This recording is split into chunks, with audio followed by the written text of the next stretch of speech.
Assalamualaikum warahmatullahi wabarakatuh. Perkenalkan, nama saya Sulkeda dari kelas APN 3B dengan NPM S01-2023-044. Di dalam video ini saya akan menjelaskan 3 materi terkait mata kuliah pemerintahan daerah dengan dosen pengampu Bapak Adi Hermawansyah, SIP, MSI. Yang materi pertama itu terkait memahami pemerintahan, yang kedua tentang otonomi daerah, dan yang ketiga tentang badan usaha milik daerah atau BUMD. Apa itu pemerintahan? Menurut Wiener dan Kepler, ada 4 pengertian pokok pemerintah. Yang pertama, merujuk pada suatu proses pemerintahan, kekuasaan dioperasionalkan oleh mereka yang memegang kekuasaan secara sah. Yang kedua, keberadaan di mana proses pemerintahan tersebut berlangsung.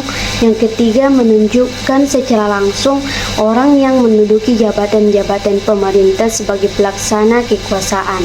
Dan yang keempat, mengacu pada aspek bentuk, metode, atau sistem pemerintahan dalam suatu masyarakat, yaitu struktur dan pengelolaan badan pemerintah serta hubungan antara yang memerintah dan yang diperintah.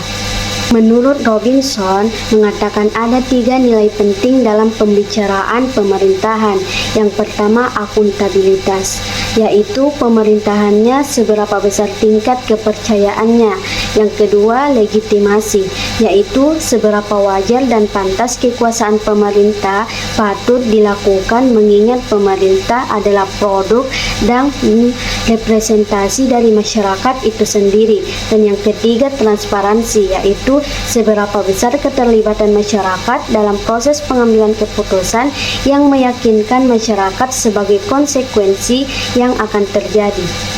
Materi yang kedua itu tentang otonomi daerah. Apa itu otonomi daerah? Otonomi daerah adalah kewenangan untuk mengatur sendiri kepentingan masyarakat atau kepentingan untuk membuat aturan guna mengurus daerahnya sendiri. Otonomi daerah bertujuan untuk meningkatkan kesejahteraan masyarakat, meningkatkan pelayanan publik, meningkatkan pemberdayaan masyarakat, mewujudkan tata kelola pemerintah daerah yang baik, dan mengembangkan demokrasi lokal.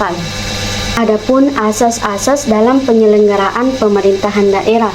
Yang pertama, desentralisasi. Desentralisasi adalah setiap penyerahan kewenangan dari pemerintah pusat baik kepada pemerintah daerah maupun kepada pejabat pemerintah pusat yang ditugaskan di daerah. Tujuan desentralisasi yaitu agar pemerintah dapat lebih meningkatkan efisiensi dan efektivitas fungsi pelayanannya kepada seluruh lapisan masyarakat. Yang kedua, memberikan pelayanan kepada masyarakat menjadi lebih baik dan kontrol masyarakat kepada pemerintah menjadi lebih baik, lebih kuat dan nyata. Adapun manfaat desentralisasi yaitu mengurangi bertumpuk-tumpuknya pekerjaan di pusat pemerintahan dan dalam menghadapi masalah-masalah yang amat mendesak yang membutuhkan tindakan yang cepat, daerah tidak perlu menunggu instruksi dari pemerintah pusat. Contoh pelaksanaan desentralisasi seperti wali kota atau bupati dipilih secara langsung oleh warga daerah setempat melalui pemilu daerah atau pilkada. Mereka kemudian memiliki kewenangan untuk mengatur dan mengelola pemerintahan serta pembangunan di wilayah mereka masing-masing. Kebijakan yang dibuat oleh wali kota atau bupati lebih disesuaikan dengan kebutuhan lokal sehingga lebih efisien dalam melayani masyarakat. Yang kedua, dekonsentrasi. Dekonsentrasi adalah diartikan sebagai pelimpahan sebagian urusan pemerintahan yang menjadi kewenangan pemerintah pusat kepada gubernur sebagai wakil pemerintah pusat, kepada instansi vertikal di wilayah tertentu, atau kepada gubernur dan bupati atau wali kota sebagai penanggung jawab urusan pemerintahan umum. Adapun tujuan dekonsentrasi, yang pertama meningkatkan efisiensi dan efektivitas penyelenggaraan pemerintahan, pengelolaan pembangunan dan pelayanan terhadap kepentingan umum. Yang kedua, terpeliharanya komunikasi sosial kemasyarakatan dan sosial budaya dalam sistem administrasi negara. Dan yang ketiga, terpeliharanya keserasian pelaksanaan pembangunan nasional. Manfaat dekonsentrasi. Yang pertama, manfaat dekonsentrasi. Yang pertama, mekanisme dekonsentrasi di daerah dapat memastikan bahwa kebijakan politik, ekonomi, dan administrasi dilaksanakan di tingkat federal atau negara bagian. Yang kedua, mendapatkan efisiensi dan efektivitas dalam pengelolaan pemerintahan, pembangunan dan pelayanan umum, serta untuk menjamin hubungan yang serasi antara pemerintah dan daerah serta antar daerah atau PP 39 tahun 2001 atau nomor PP 7 tahun 2008. Contoh pelaksanaan dekonsentrasi seperti gubernur selaku kepala daerah bertugas untuk mengkoordinasikan perangkat daerah yang dibebani tanggung jawab penyelenggaraan kewenangan dekonsentrasi, membina dan mengawasi pelaksanaannya, serta memberitahukan kepada DPRD provinsi. Yang ketiga, tugas pembantuan. Tugas pembantuan adalah penugasan dari pemerintah pusat kepada daerah otonom untuk melaksanakan sebagian urusan pemerintahan yang menjadi kewenangan pemerintah pusat atau dari pemerintah daerah provinsi kepada daerah kabupaten atau kota untuk melaksanakan urusan pemerintahan yang menjadi kewenangan daerah provinsi.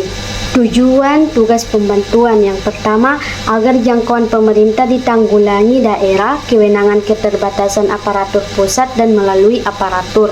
Yang kedua, dokumen anggaran untuk melaksanakan tugas pembantuan disampaikan oleh kepala daerah penerima tugas pembantuan kepada Dewan Perwakilan Rakyat Daerah atau DPRD bersamaan dengan penyampaian rancangan anggaran pendapatan dan belanja daerah atau APBD dalam dokumen yang terpisah. Materi yang ketiga itu tentang Badan Usaha Milik Daerah atau BUMD. Apa itu Badan Usaha Milik Daerah? Poin pertama, daerah dapat mendirikan badan usaha milik daerah yang ditetapkan tentang Perda.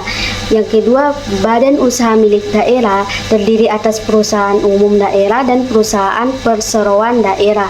Poin ketiga, pendirian umum bertujuan untuk pertama, memberikan manfaat bagi perkembangan perekonomian daerah pada umumnya. Yang kedua, menyelenggarakan kemanfaatan umum berupa penyediaan barang atau jasa yang bermutu bagi pemenuhan hajat hidup masyarakat sesuai kondisi, karakteristik dan potensi daerah yang bersangkutan berdasarkan tata kelola perusahaan yang baik. Dan yang ketiga, memperoleh laba dan atau keuntungan. Pendirian BUMD didasarkan pada kebutuhan daerah dan kelayakan hidup dan kelayakan bidang usaha BUMD yang akan dibentuk. Kepala daerah dalam badan usaha milik daerah berdasarkan PP 54 tahun 2017. Kepala daerah merupakan pemegang kekuasaan pengelolaan keuangan daerah dan mewakili pemerintah daerah dalam kepemilikan kekayaan daerah yang dipisahkan. Pelaksanaan kekuasaan dalam kebijakan badan usaha milik daerah meliputi: yang pertama, penyertaan modal; yang kedua, subsidi; yang ketiga, penugasan; yang keempat, penggunaan hasil pengelolaan kekayaan daerah yang dipisahkan; dan yang kelima, pembinaan dan pengawasan terhadap penyertaan modal pada badan usaha milik daerah. Adapun pengelolaan badan usaha milik daerah.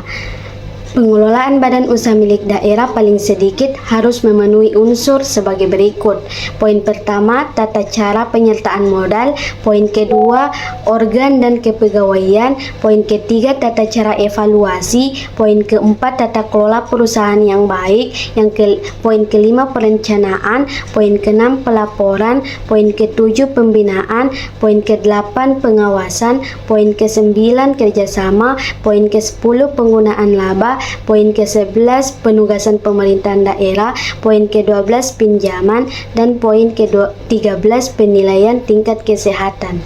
Adapun contoh badan usaha milik daerah, salah satunya adalah PDAM Tirta Kerta Raharja, adalah contoh perusahaan badan usaha milik daerah di bidang air minum dan pengelolaan air. Perusahaan ini berada di Kabupaten Tirta Kahuripan, Bogor.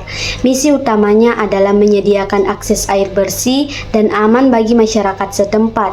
Tirta Kerta Raharja berperan dalam menjaga kualitas air dan meningkatkan infrastruktur distribusi air yang sangat penting bagi kehidupan sehari-hari dan pertumbuhan ekonomi di wilayah tersebut. Sekian dari ketiga materi tersebut. Saya ucapkan banyak terima kasih. Assalamualaikum warahmatullahi wabarakatuh.